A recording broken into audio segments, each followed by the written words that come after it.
Assalamualaikum warahmatullahi wabarakatuh. Sehat selalu buat teman-teman semuanya tanpa terkecuali. Baik teman-teman, esok hari Senin tanggal 29 Juli 2024 adalah hari yang dimana kita juga telah menunggunya selama ini. Besok adalah hari keputusan yang akan dilayangkan oleh hakim atas terdakwa Danu sendiri. Kita telah mendengar putusan yang telah dilayangkan oleh hakim atas terdakwa Yosep, yaitu 20 tahun penjara. Itu pun tuntutannya yaitu seumur hidup. Itu pun juga terbukti pembunuhan ini secara sah dan meyakinkan, yaitu pembunuhan berencana. Nah, kali ini besok adalah putusan atas terdakwa Danu, di mana tuntutannya adalah 8 tahun penjara. Apakah putusannya esok hari itu adalah sama seperti tuntutan atau lebih rendah atau bahkan jauh lebih rendah? Kita tahu bahwa sebuah fakta persidangan juga fakta putusan hakim juga, Eliezer adalah seseorang yang memang dituntut oleh JPU 12 tahun penjara.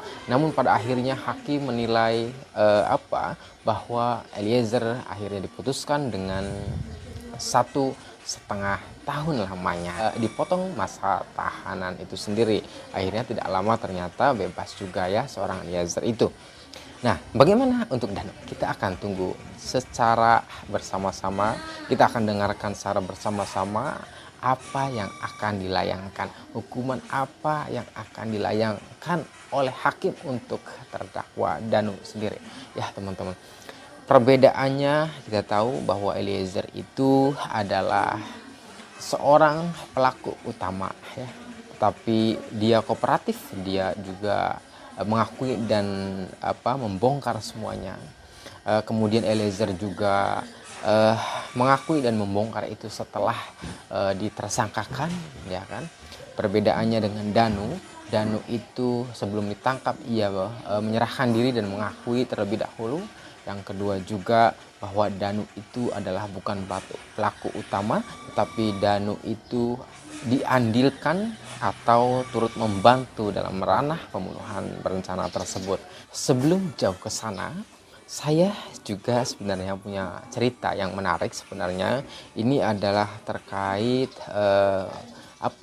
sebuah kedekatan barangkali saya dengan Danu saat itu, dimana saat malam terakhir sebelum Danu menyerahkan diri itu, Danu bermalam dengan saya ya, bersama satu teman saya juga. Nah, pada malam terakhir, malam kejadian di mana Danu menyerahkan diri itu, Danu banyak curhat ke saya, banyak berkata-kata dan berkaca-kaca matanya, obrolan empat mata secara emosional ya, secara hati ke hati.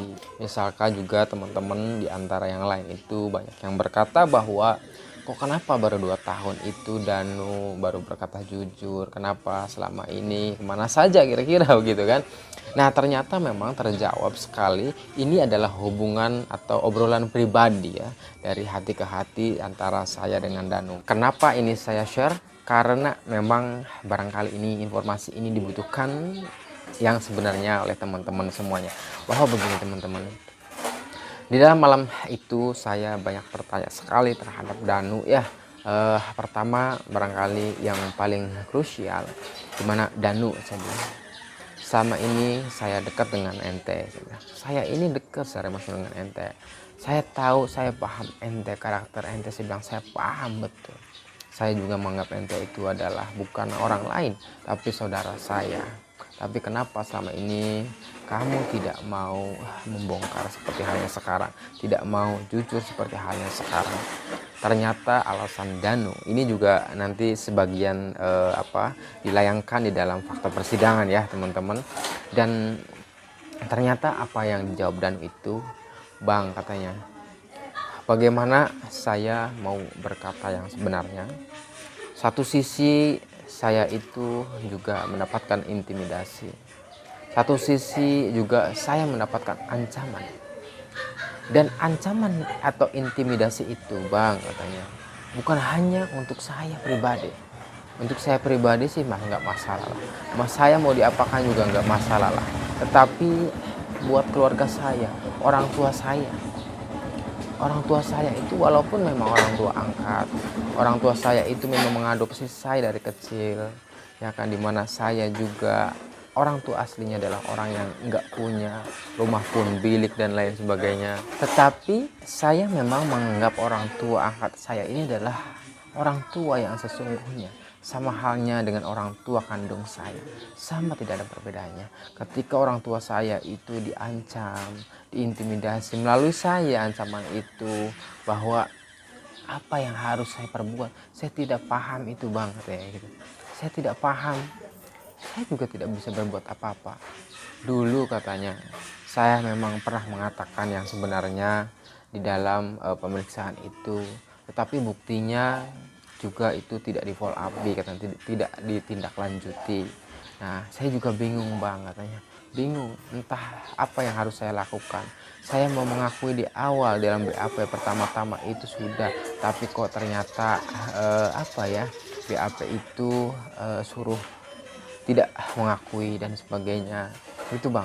Bahkan ancaman terhadap saya, intimidasi terhadap saya diinjak kakinya oleh kaki meja itu, saya juga ditodongkan pistol, saya juga katanya dilempar pisau, dimana saya 3 hari itu diajak keliling-keliling kemana tahu bang. Ini adalah apa yang harus saya lakukan.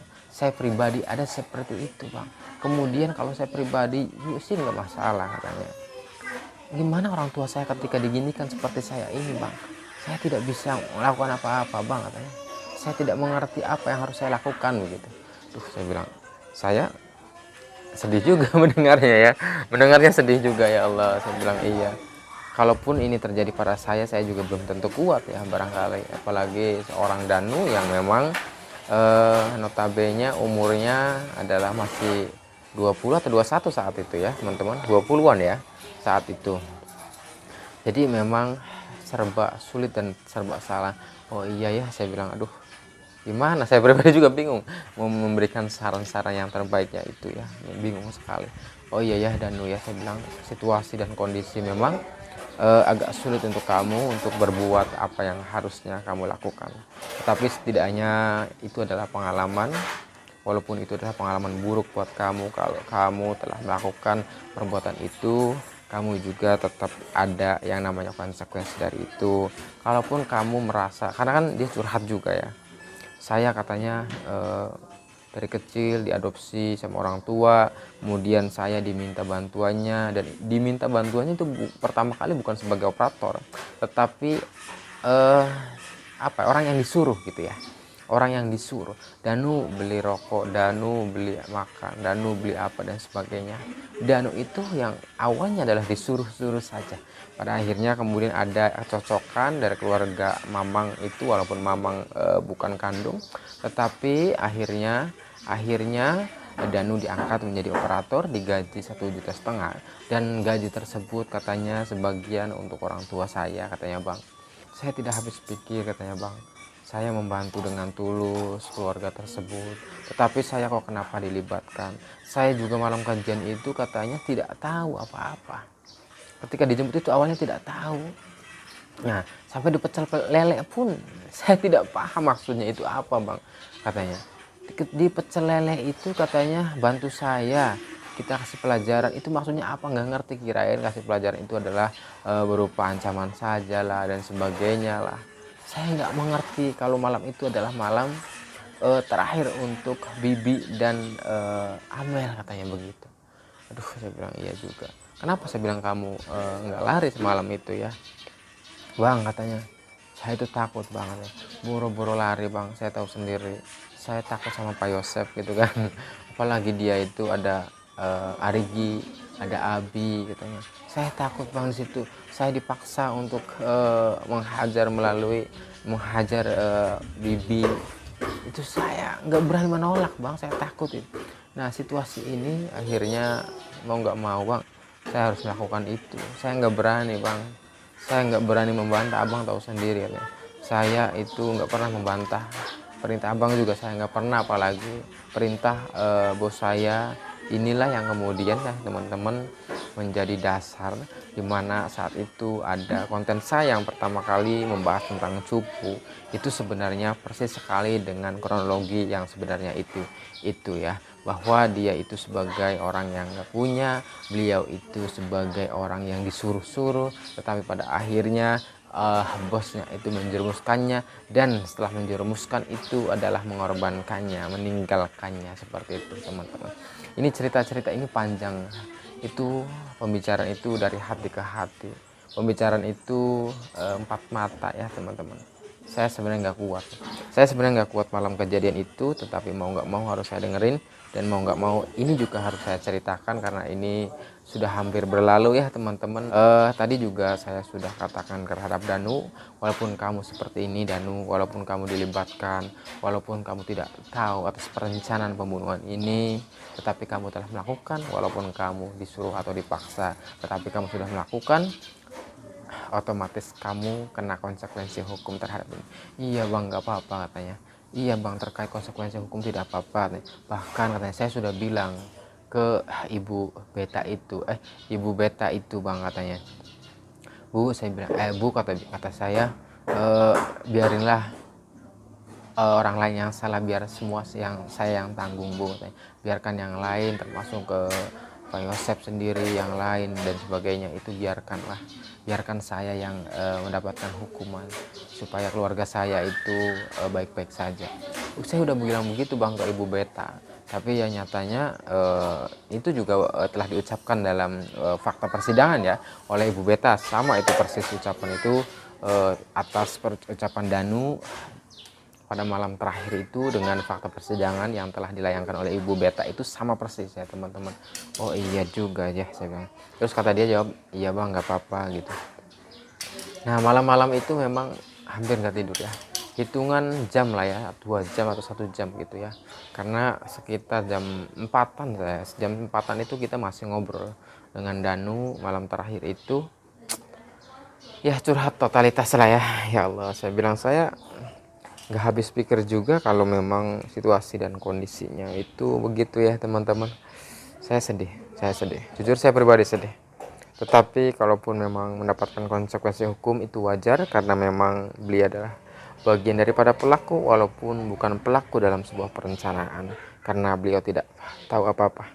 Tapi insya Allah ada hikmah di balik semua itu, karena memang pada dasarnya ini masih muda dan butuh masa depan masih banyak, atau masih punya masa depan yang baik. Tetapi pada akhirnya karena masalah ini akhirnya barangkali masa depan itu terhalang, masa depan itu keganjal dan sebagainya.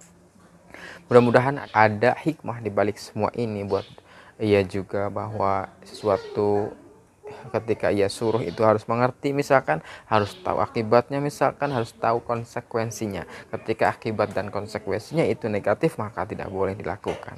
Kita tahu Danu itu ya teman-teman, disuruh langsung bergerak, siaga satu orangnya, bikin kopi bergerak, beli rokok, beli nasi bergerak, bahkan dia orangnya gercep ya. Ketika ada yang kotor itu rumah saya, misalkan dulu sering ke rumah kotor ya, langsung dibersihkan sama dia, langsung dipel sama dia, begitu orangnya ya. Sekali lagi, terlepas daripada bahwa ia adalah berperan turut membantu, maka hal itu mempunyai konsekuensi hukum sendiri. Tetapi satu sisi yang lain, bahwa ia masa depannya terhalang, masa depannya keganjal dan sebagainya, mudah-mudahan ini menjadi pelajaran beliau, bahwa harus lebih teliti, jeli menyikapi kehidupan yang sangat kejam, yang sangat kejam dan panas ini ya. Baik, itu saja ya teman-teman, barangkali ini ada sebuah obrolan di malam kejadian, dan jujur saya malam itu juga tidak kuat ya mendengarkan curhatan daripada Danu semuanya itu, dan saya sangat sedih saat itu. Ya Allah, saya bilang mudah-mudahan ada hikmah yang baik di balik semua ini buat Danu, saya bilang saat itu, saya mendoakan itu. Baiklah, kita tunggu ya teman-teman, mau nggak mau besok apa yang akan diputuskan oleh hakim kita mesti terima. Baik, terima kasih teman-teman yang sudah menonton. Sehat selalu buat teman-teman. Wassalamualaikum warahmatullahi wabarakatuh.